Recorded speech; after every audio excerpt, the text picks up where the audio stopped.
Bismillahirrahmanirrahim. Assalamualaikum warahmatullahi wabarakatuh. Alhamdulillahi rabbil alamin. Wassalatu wassalamu ala nabiyyina Muhammad wa ala alihi wa ashabihi wa man tabi'ahum bi ihsan ila yaumiddin. Wa sallama tasliman katsiran. Qala Allah azza wa jalla, ya ayyuhalladzina amanu taqullaha haqqa tuqatih ولا تموتن إلا وأنتم مسلمون. يا أيها الناس اتقوا ربكم الذي خلقكم من نفس واحدة وخلق منها زوجها وبث منهما رجالا كثيرا ونساء واتقوا الله الذي تساءلون به والأرحام إن الله كان عليكم رقيبا. يا أيها الذين آمنوا اتقوا الله وقولوا قولا سديدا يصلح لكم أعمالكم ويغفر لكم ذنوبكم ومن يطع الله ورسوله فقد فاز فوزا عظيما. أما بعد فإن أصدق الحديث كتاب الله وخير الهدي هدي محمد صلى الله عليه وسلم وشر الأمور محدثاتها وكل محدثة بدعة وكل بدعة ضلالة وكل ضلالة في النار. Ikhwan dan akhwat, semoga dirahmati Allah Subhanahu wa taala. Alhamdulillah pada malam hari ini kita kembali berkumpul bermajlis yang sempat tertunda kembali. Mudah-mudahan Allah Subhanahu wa taala memberikan as-sabat, keistiqomahan untuk kita semua di dalam mempelajari agama Allah Subhanahu wa taala, di dalam mempelajari Al-Quran, di dalam mempelajari sunnah Nabi Sallallahu Alaihi Wasallam. Baik itu dari sisi mempelajari cara membacanya ataupun mempelajari isi kandungan dari Al-Quran dan sunnah Nabi Sallallahu Alaihi Wasallam. Bapak-bapak, ikhwan yang semoga dirahmati Allah Subhanahu Wa Taala, insyaallah Taala kita akan lanjut pelajaran kita di kitab Al-Bayan fi Talaqqi Al-Quran.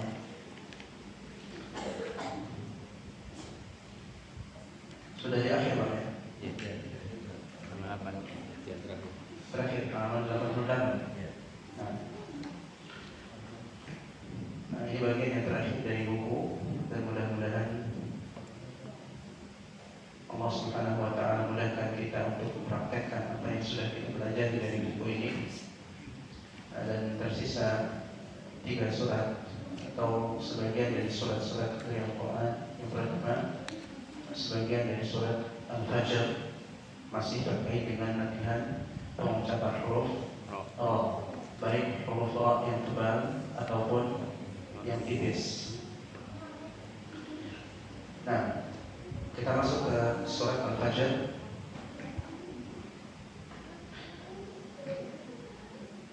A'udzu billahi minasy syaithanir rajim. A'udzu billahi minasy syaithanir rajim. Bismillahirrahmanirrahim. Bismillahirrahmanirrahim. Wal fajr. Wal fajr. Wal fajr. Wal fajr. Ra di sini dibaca apa alasannya? Sebelumnya kasrah fathah. Nah, ra-nya sukun, sebelumnya sukun, sebelumnya Fathah. fathah. Itu kaidah di dalam mengucapkan huruf ra yang tebal. Walayalin 'ashr. Walayalin 'ashr. Walayalin 'ashr. Walayalin 'ashr. Tebal, tipis? Tebal. Tebal. Alasannya?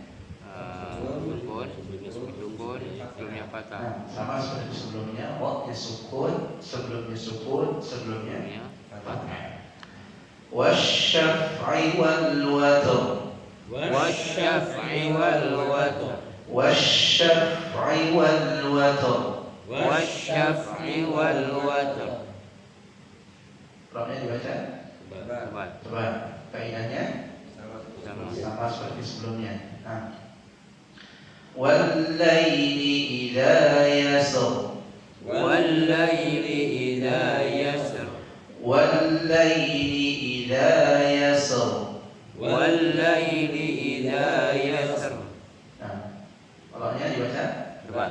tebal. Kaidahnya Sama. sama dengan sebelumnya. Nah. Hal fi dzalika qasamul lidhi hijr. Hal fi dzalika qasamul lidhi hijr. هل في ذلك قسم لذي حجر. Hal fi dzalika qasamul lidhi hijr. Pokoknya dibaca Tipis. tipis. Alasannya? Sukun, bunyi kasrah. Nah, olahnya sukun, sebelumnya sukun, sebelumnya kasrah. Maka harus dibaca Tipis. tipis. Nah, lanjut ke surat yang setelahnya. Bismillahirrahmanirrahim. Bismillahirrahmanirrahim. Inna anzalnahu fi lailatul qadr. Inna anzalnahu fi lailatul qadr.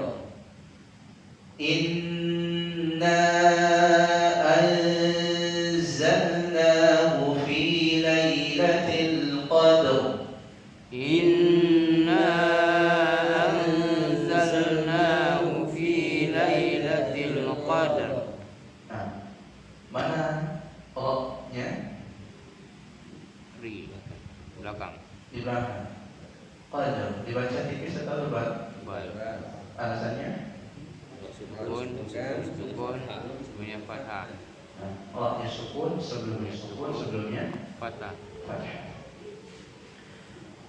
Wa ma adraka ma lailatul qadr. Wa ma adraka ma lailatul qadr. Wa ma adraka ma lailatul qadr.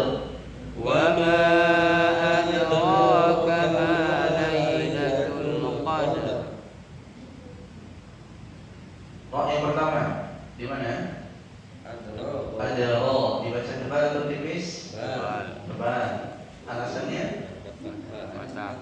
Roknya apa? Fathah. Fathah. Yang kedua, qadr dibaca tebal atau tipis? Bal. Tebal. Alasannya? Sukun, fathah. Roknya sukun, sebelumnya Fathah. fathah. Nah. Lailatul qadri khairum min alfi syahr. Lailatul qadri khairum min alfi syahr. Lailatul qadri khairum min alfi syahr. Lailatul qadri khairum min alfi syahr. Nah, Lailatul qadri dibaca tipis atau tebal? Tipis. Pak Musir, kenapa dibaca tipis, Pak? Karena qadar.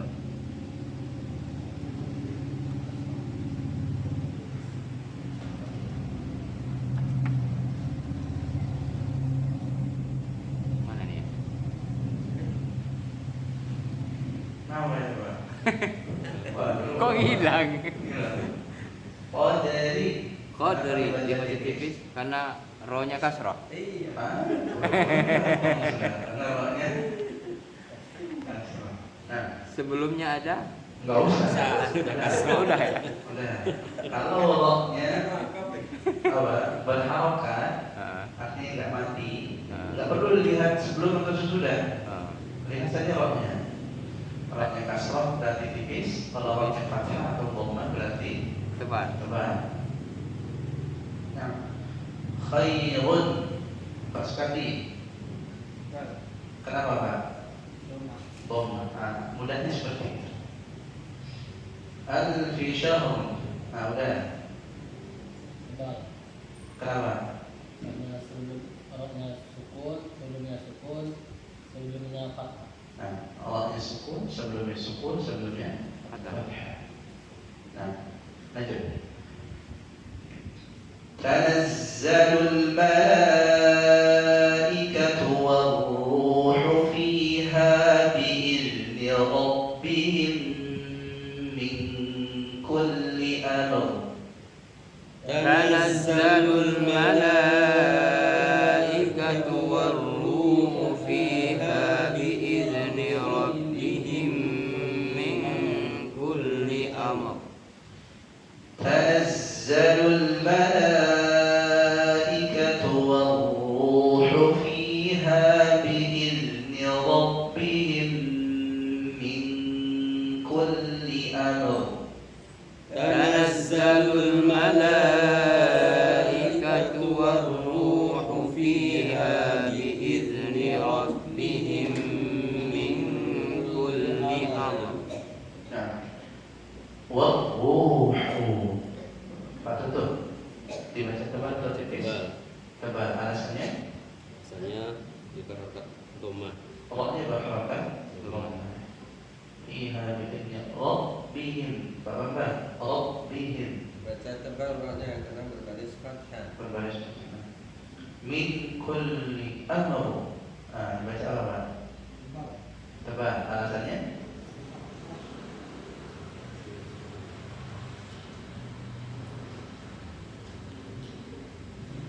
Kenapa dia dibaca tebal?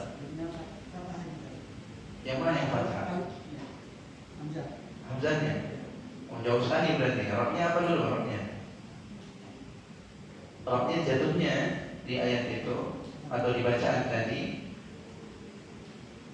diharokati apa? Di dalam bacaannya amr.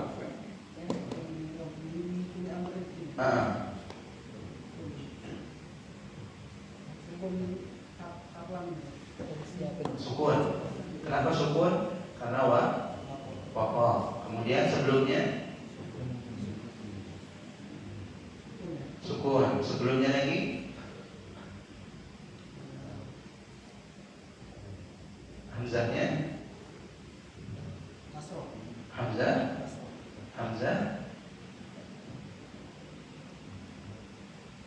Roknya sukun, mimnya sukun, hamzahnya fathah. Nah, itu kaidah untuk membaca huruf ra yang tebal.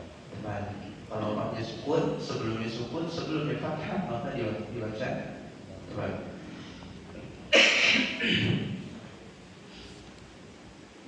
Nah,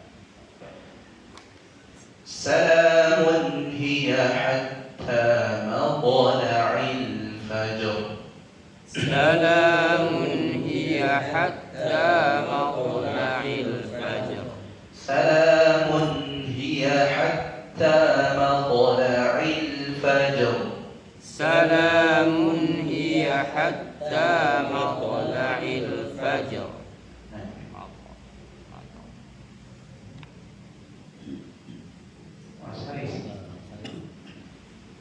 Bagian Al-Fajr, roknya dibaca tebal atau tipis? Tebal. Kenapa tebal? Tanggung jawab. Paknya ajaknya apa? Serah. Apanya kasar?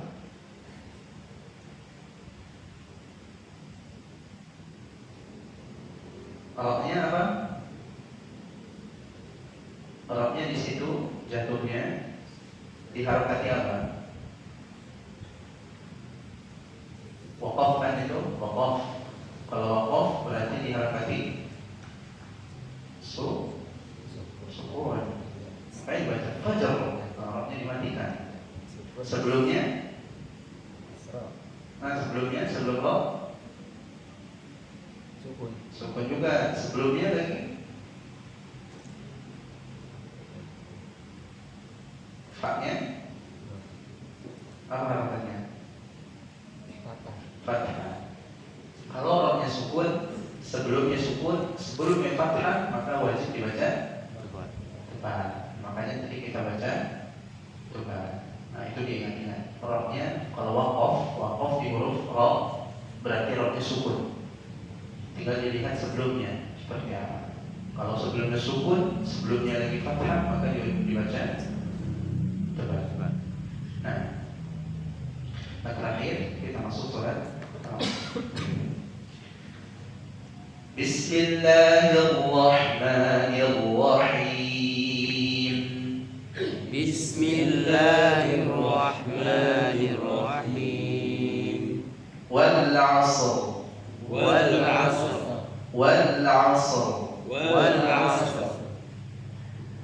Roknya dibaca seperti tebal. Kenapa Pak? Karena rohnya sebelumnya sukun, sebelumnya sukun, sebelumnya lagi harokat fathah. Sebelumnya fathah. Innal insana lafi khusr. Innal insana lafi khusr. Innal insana lafi khusr. Innal insana lafi khusr. Khusr. Nah, udah Tebal. tebal. Kenapa? Rohnya sukun, sebelumnya dhamma. إلا الذين آمنوا وعملوا الصالحات وتواصوا بالحق. إلا الذين آمنوا وعملوا الصالحات وتواصوا بالحق. إلا الذين آمنوا وعملوا الصالحات وتواصوا بالحق. إلا الذين آمنوا وعملوا الصالحات وتواصوا بالحق. Ada wa? Aman. وتواصوا بالحق وتواصوا بالصبر. وتواصوا بالحق وتواصوا بالصبر. وتواصوا بالحق وتواصوا بالصبر. وتواصوا بالحق وتواصوا بالصبر. Nah, ada wa? Ada. Ada. Pak Haris apa Pak Musir? Nah, saya. Ini apa? Tani. Pak Musir, roknya dibaca apa ini? Tebal Tad. Tebal, kenapa Pak? Ro-nya sukun, sebelumnya dhamma. Hah? Mana? Dhamma, fathah. Nah, roknya sukun, sebelumnya Fathah. Nah, ini kurang lebih latihan-latihan yang ada di kaidah yang membahas tentang pembacaan atau bacaan takhir dan tartib dari huruf ra. Dan yang mana yang lebih mudah? Menghafal kaidah atau praktek? Dua-duanya Tad. Mudah dua-duanya, masya Allah. Oh, ya, Besok Bang Haris belajar sama Pak Buksu. Udah lupanya maksudnya. Haris belum tahu. Orang sendiri. Mana yang lebih mudah Bang? Mana ya? Kalau sama-sama Praktek. Lebih mudah praktek. Iya.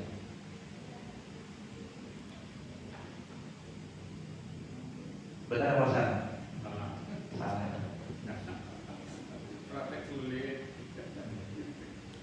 Praktek kita nggak bisa tanpa hafal. Makanya dikatakan oleh para ulama, di antara manusia ada yang menjauhkan para penuntut ilmu dari menghafal dengan alasan apa? Udah cukuplah dengan nalar saja, memahami Dan sekarang itu yang kita gunakan dalam belajar. Yang penting paham. Tidak seperti itu. Bahkan cara yang paling cepat untuk seorang itu bisa menguasai ilmu adalah dengan menghafal. Jadi disebutkan oleh banyak para ulama, di antaranya Syekh Amir Bahjat atau Syekh lainnya seperti Syekh Abdul Salam Asy-Syuwaini hafizahullah taala. Lamaan yang mana untuk menguasai ilmu? Memahami atau menghafal? Kalau menurut kita menghafal, cuma nggak seperti itu. Bahkan yang bisa meringkas jalan seorang dalam menuntut ilmu itu dengan cara menghafal, bukan memahami. Memahami penting, tapi hafal itu lebih penting. Bahkan itu jalan para salaf rahimahullah di dalam belajar, ya nggak boleh ditinggalkan. Sekarang kita tinggalkan, lama proses kita belajar. Udah mulai ditinggalkan kan? Dan yang penting, kalau alasannya apa? Kalau udah tua apa? Susah menghafal dan apa? Memahami saja. Kaidah para ulama rahimahullah di dalam belajar itu berlaku untuk setiap umur. Bukan berarti yang sudah berumur tidak bisa mempraktekkan kaidah-kaidah yang mereka telah letakkan, bukan. Tapi tergantung bagaimana kondisi masing-masing orangnya yang belajar. Kalau yang belajarnya sibuk sekali, otomatis nggak bisa. Tapi kalau yang belajar yang mau menyempatkan diri, mau mengosongkan waktu untuk menempuh proses-proses tadi, insya Allah bisa. Nah, makanya terkadang kesulitan kita di dalam praktek nggak tepat praktek. Selalu lupa, ini harusnya dibaca ikhfa, malah dibaca ilhar. Dibaca ilhar harusnya, malah dibaca ikhfa, dan seterusnya. Kenapa salah? Nggak hafal kaidahnya. Coba kalau saya hafal, lebih mudah prakteknya. Nah, itu mendasari sebagian kita sulit di dalam mempraktekkan kaidah-kaidah yang ada. Boro-boro mempraktekkan, kita nggak tahu kaidahnya masalahnya, makanya susah. Nah, ada hal-hal yang perlu diingat. Makanya di dalam ilmu tajwid, kalau seandainya kita perhatikan metode para ulama rahimahumullah di dalam mengajarkan baca Al-Quran, mereka cenderung banyak kepada motivasi atau anjuran untuk menghafal matan-matan yang tipis, yang ringkas. Nggak perlu detail-detail masalah ini, membahas perselisihan para ulama terkait dengan hukum-hukum atau makharijul huruf atau sifat dan yang lainnya. Tidak dibutuhkan, karena tujuan kita mempelajarinya untuk dipraktekkan. Makanya di sana dihafal apa? Untuk masalah tajwidnya, matan apa? Tuhfatul Atfal wal Iman. Hafal itu tahu artinya. Nah, kita pahami hukum-hukum seperti wujud, madman, idgham, dan yang lainnya. Kemudian di dalam makharijul huruf begitu juga sama. Biasanya dihafal apa? Jazariyah, bentuknya syair-syair itu sama. Untuk apa? Mempermudah para penuntut ilmu menguasai ilmu tadi. Ada prakteknya itu langsung diambil dari guru. Tapi kaidah-kaidah tadi bisa dihafal, bisa diambil dari buku. Kalau seandainya itu digabungkan, insya Allah jalan ilmu seorang itu akan baik. Karena ikhlas sekalian, seorang itu dikatakan mengagungkan ilmu ketika seorang menempuh jalan atau sanad ilmu itu sampai kepada kita. Masalah mengagungkan ilmu itu penting. Penting kan? Penting. Makanya Syekh Shalih Al-Utsaimin hafizahullah taala mengarang karya ilmiah yang berjudul apa? Ta'dhimul Ilmi. Buku yang membahas tentang bagaimana seorang penuntut ilmu itu mengagungkan ilmu. Jangan kira perkara ini remeh, jangan kira perkara ini gak penting. Bahkan untuk sekelas orang yang pandai, sudah terlihat kecerdasan dari dirinya, pemahaman dari dirinya, kalau seandainya tidak mengagukan ilmu, apa yang dia usahakan ketika itu akan menjadi debu yang berterbangan, nggak ada manfaatnya, nggak ada berkahnya. Ada sebuah kisah yang pernah disampaikan. Ada seorang yang memondokkan anaknya di pondok pesantren. Pondok pesantren. Anaknya baik. Sudah terlihat cahaya-cahaya ilmu di hatinya, di perilakunya, lisannya, kesehariannya. Tapi di pesantren biasanya disuruh ngapain? Disuruh bersih-bersih. Disuruh apa? Bersih-bersih. Entah bersih masjidnya, bersih halamannya, bersih apa lagi? Banyak pokoknya. Sampai berita tadi kepada kedua orang tuanya, orang tuanya mengeluh. Saya masukkan anak saya ke sini ini bukan apa? Untuk disuruh bersih-bersih. Akhirnya apa? Sampai kepada sebuah keputusan, saya ambil anak saya. Di perjalanan pulang, ngobrollah bapak sama anak. Tadi ditanya ini dan itu, dan masya Allah anaknya bisa menjawab. Dengan jawabannya nggak digulukan, bagus jawabannya. Ditanya ini bisa jawab, ditanya itu bisa jawab. Akhirnya bapak tadi apa? Orang tuanya timbul rasa penyesalan.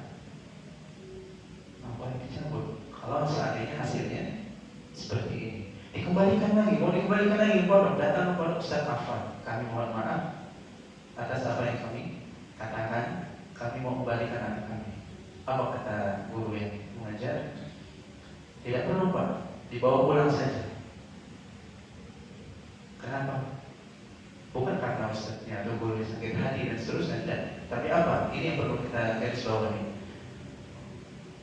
Pak, dahulu anak Bapak sudah terlihat dari dirinya cahaya ilmu, tapi Bapak merusaknya dengan cara apa?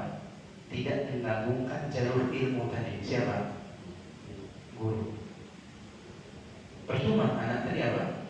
Belajar. Kalau seandainya jalur ilmu tadi tidak dimuliakan, dan jalur ilmu tadi bisa berupa kitab yang dipelajari dan guru yang menyampaikan ilmu serta majelis taklim, majelis ilmu. Kalau tiga ini tidak dijaga, tidak dihormati, tidak diagungkan, seorang tidak akan mendapatkan manisnya ilmu. Seandainya pun mencatat dengan catatan yang banyak, seandainya pun mencatat atau menghafal isi dari kajian full dari awal sampai akhir, kalau seandainya ini hilang dari diri seorang penuntut ilmu, hilang keberkahan ilmu. Dan hal ini diperhatikan oleh para ulama. Mereka bahkan sangat besar dalam perhatikan ini. Kalau kita perhatikan, subhanallah, Al-Imam Syafi'i rahimahullah ta'ala memiliki murid yang bernama Al-Muzani. Yang lain Al-Imam yang terkenal juga Al-Imam Ahmad rahimahullah ta'ala. Kalau ditanya bagaimana cara Imam Ahmad mendapatkan ilmu yang berkah dari Imam Syafi'i, selain karena sebab semangatnya Imam Ahmad di dalam talabul ilmi, apa jawabnya? Karena Imam Ahmad mengagungkan ilmu, dan wasilah ilmu tadi sampai kepada beliau. Makanya terkenal dari ucapan mereka apa? Sanjungan-sanjungan di antara mereka. Uhibbus salihin wa lastu minhum. Aku mencintai orang-orang saleh dan aku bukan termasuk mereka. Banyak panjang ucapannya, balas lagi dengan yang serupa, saling mengagungkan. Begitu cara mereka mengagungkan ilmu sehingga mereka mendapatkan keberkahan ilmu. Dan bukan sampai situ, bahkan gurunya Al-Imam Syafi'i rahimahullah ta'ala menyanjung muridnya. Al-Imam Syafi'i lebih unggul daripada Imam Ahmad dari segi apa? nalar ilmiahnya, karena dia gurunya. Tapi Imam Ahmad lebih unggul dari Imam Syafi'i dari segi apa? Hadis, dari segi ilmu hadisnya. Dan kalau seandainya Al-Imam Syafi'i mengambil hadis dari Imam Ahmad, layak tak kira-kira? Tapi apakah disebut Imam Syafi'i murid Imam Ahmad? Disebut enggak? Kenapa tidak? Ini kaidah. Sekali guru tetap guru. Mau bagaimanapun kondisinya, kurangnya guru tersebut memiliki segudang kekurangan, tetap dikatakan guru.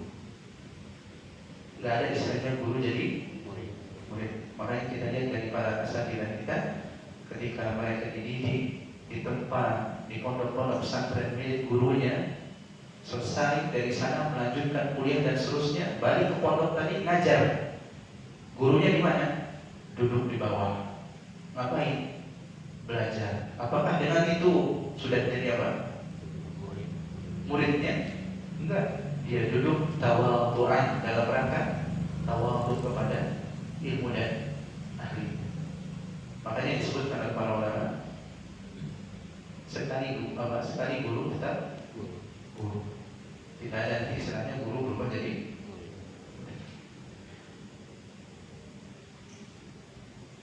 Dan perlu kita kiranya perhatikan masalah-masalah ini untuk keberhasilan talabul ilmi kita.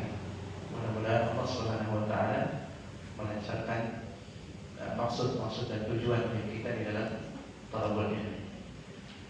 Banyak poin-poin yang perlu diperhatikan. Bisa Bapak teman-teman kembali ke buku-buku atau kajian ustaz-ustaz kita di dalam bab ini dan ambil poin-poinnya, apa yang bisa kita praktekkan di dalam keseharian kita ketika duduk di majelis ilmu atau menuntut ilmu dimanapun kita berada. Itu penting dan sangat-sangat penting. Makanya terkadang saking taklimnya seorang itu kepada guru, mereka yang berkaitan dengan gurunya pun dihormati. Salah seorang a'immah, sebagaimana yang disebutkan oleh Imam Az-Zanuji rahimahullah ta'ala di dalam bukunya Ta'lim wal Muta'allim, Thariq Ta'allum, beliau menyebutkan kisah dari salah seorang imam besar Bukhara, di mana Imam Bukhari lahir.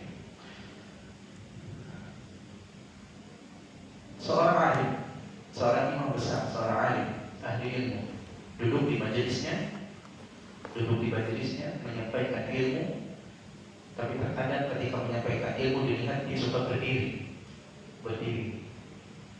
melihat ke arah luar masjid. Dan itu sering terjadi sampai dikatakan, ditanyakan, wahai guru, apa yang menyebabkan engkau berdiri? Apa yang membawamu untuk berdiri? Kadang kelihatan seperti itu, walaupun tidak setiap saat, tapi terkadang berdiri. Maka apa? Terkadang kata beliau, terkadang aku melihat anak dari guruku sedang bermain di gang-gang depan situ bersama teman-temannya. Maka aku berdiri takliman li ustaz, sebagai penghormatan kepada guru. Terkadang juga anak tadi yang bermain di depan masjid, maka aku berdiri di depan pintu masjid, maka aku berdiri takliman li ustaz. Walaupun kita tidak berbicara tentang boleh atau tidak berdiri untuk menghormati manusia. Ini ada bab khusus di dalam ilmu fikih atau secara khusus dalam ilmu akidah. Cuma yang kita bahas di sini penghormatan tadi,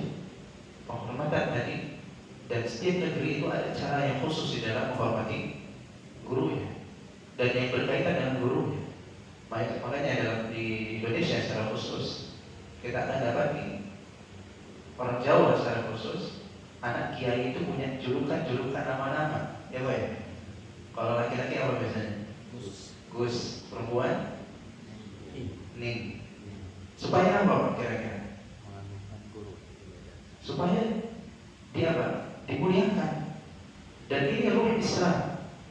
benar adanya, bukan sesuatu yang terlarang untuk memuliakan anak-anak dari gurunya atau orang tua dari gurunya. Intinya yang berkaitan langsung dengan gurunya, sampai-sampai murid-murid gurunya sekalipun. Cuma dengan cara yang tidak berlebihan.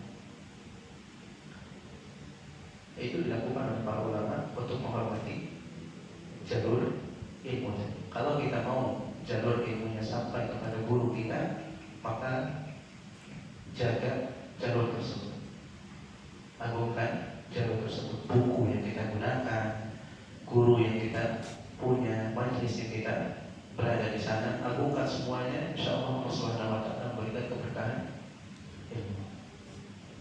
Ya Pak Musyirin. Iya. Allah Ta'ala. Insya Allah di pertemuan yang akan datang di hari Senin, kita lanjutkan terkait dengan rencana kita di kitab ini, Al-Bayan di dalam Al-Quran. Kita akan lanjutkan dengan tahsin tilawah, jadi praktek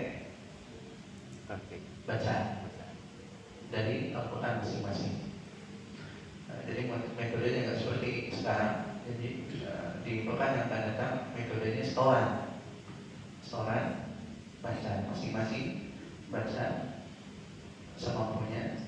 Boleh diperbaiki bacaannya, boleh kita praktekkan isi buku ini, walaupun sudah banyak kita praktekkan. Cuma kita ingin melihat di mana sisi lemahnya kita di dalam praktek membaca Al-Quran. Dan di situ kita usahakan untuk melatihnya ke arah yang lebih baik. Mungkin di pekan depan, insyaallah taala kita mulai. Udah hafal semua kan ngajinya? Udah kan insyaallah ya. Semua nih Pak. Apa? Udah semua ngakunya. Udah. Setelah ini cry. Insyaallah bawa Al-Qurannya masing-masing. Bawa pensil buat menandai mungkin, atau buku secara khusus buat mencatat, boleh. Apa yang bisa dengan terrealisasi perbaikan bacaan Al-Quran kita. Allah Ta'ala, kalau ada yang ditanyakan silakan.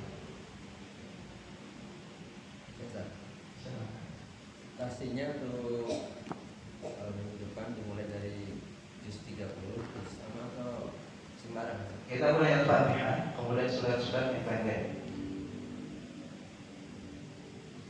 Kita lihat dulu yang sering bapak dengar bacanya sudah baik atau belum. Terkadang sudah baik karena sering dengar. Tapi ketika pindah ke surat-surat yang jarang didengar, mulai kelihatan di situ apa? Kualitas aslinya bacaan kita. Cuma untuk kebiasaan dulu di awal nggak masalah. Dan teman-teman atau bapak nggak mesti sama nanti porsinya. Terkadang ada yang cepat, ada yang lambat, tergantung kemampuan masing-masing. Kalau banyak dikoreksi berarti apa? Habis dikoreksi waktunya. Kalau nggak ada salahnya bisa banyak baca dan seterusnya. Sesuai dengan kemampuan masing-masing.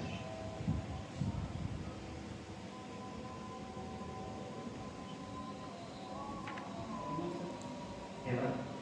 Di surat Al-Asr ini yang bacaan watawasul bil haqqi watawasul bis sabr ini, kalau berhenti watawasul bil haqqi terus tanpa mengulang dari watawasul bil haqqi, langsung dia langsung watawasul bil haqqi berarti terus langsung watawasul bis sabr. Boleh. Masa.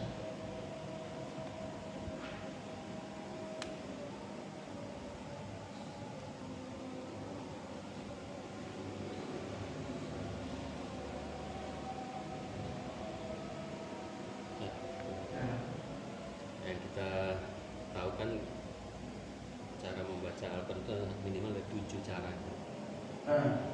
Kadang-kadang mana pernah dengar itu di perlombaan musabaqah itu jurinya itu menegur peserta karena lantunannya terlalu mendayu-dayu, Ustaz. Dikatakan nggak pernah dicontohkan bacaan seperti itu dalam riwayat, terlalu mendayu-dayu. Apa ini yang dikatakan juri itu benar atau ada perbedaan pendapat? Saya bacanya terlalu mendayu-dayu gitu sehingga seolah-olah ditegur Allah berfirman nggak seperti itu, nggak soal nadanya nggak seperti itu. Itu baik. Ya. Pertama perlu diperhatikan bagaimana Al-Quran itu disampaikan dengan bagaimana ada kita membaca Al-Quran. Jangan dibayangkan bagaimana Allah Subhanahu wa Ta'ala membaca Al-Qurannya, kemudian kita harus membaca seperti itu. Jangan dibayangkan bagaimana ketika Allah berfirman, tentunya tidak sama seperti ketika kita baca Al-Quran. Bisa dipahami kan?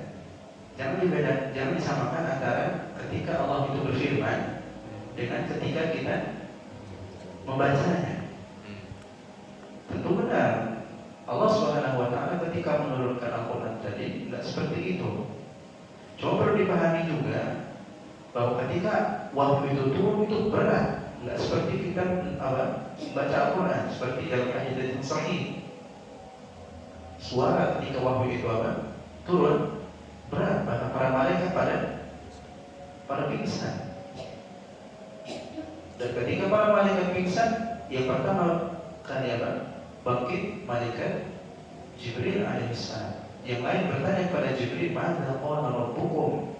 Apa yang dikatakan oleh Rabb kalian? Apa yang dikatakan Jibril? Al-haq wa huwa al-alimul khabir. Kebenaran dan dia Maha mengetahui lagi Maha teliti. Berat ucapan tadi firman Allah ketika turun kepada para makhluk sekalipun sekelas malaikat. Tapi jangan kita pikirkan masa iya Allah berfirman dengan mendayu-dayu, kan seperti itu. Itu kewajiban kita membacanya dengan baik. Makanya ada hadis yang sahih tabarrukul Quran. Merdukan bacaan Al-Quran, dan itu perintah Nabi Sallallahu Alaihi Wasallam. Kalau ditanya bacaan yang datar, bisa nggak dikatakan merdu? Bisa nggak? Datar gitu. Susah kiranya. Pasti harus ada lantunan di sana. Dan Nabi Sallallahu Alaihi Wasallam mendapati sebagai para sahabat itu memiliki keistimewaan dari sebagian yang lain. Kalau seandainya sama, kira-kira ada bedanya nggak antara para sahabat itu? Tidak ada. Bila ketika diperintahkan untuk adzan, apa kata Nabi SAW? Fa innahu anda kasautan. Bila itu lebih indah suaranya daripada yang lain. Dan para ukur keindahan tadi terlihat dari bagaimana adanya seseorang, bagaimana penunaian seorang di dalam membaca Al-Quran atau adzan. Kalau seandainya semuanya datar, kelihatan nggak mana yang bagus mana yang enggak? Semuanya sama.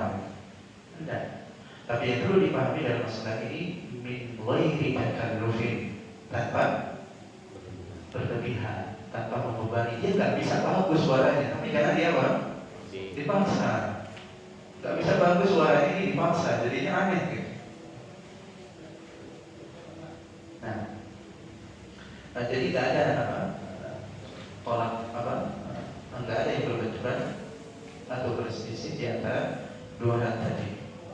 Benar Allah Subhanahu wa Ta'ala menurunkan ayat-ayat tadi. Kalau kita pikirkan, dan sebenarnya tidak harus seperti itu ya.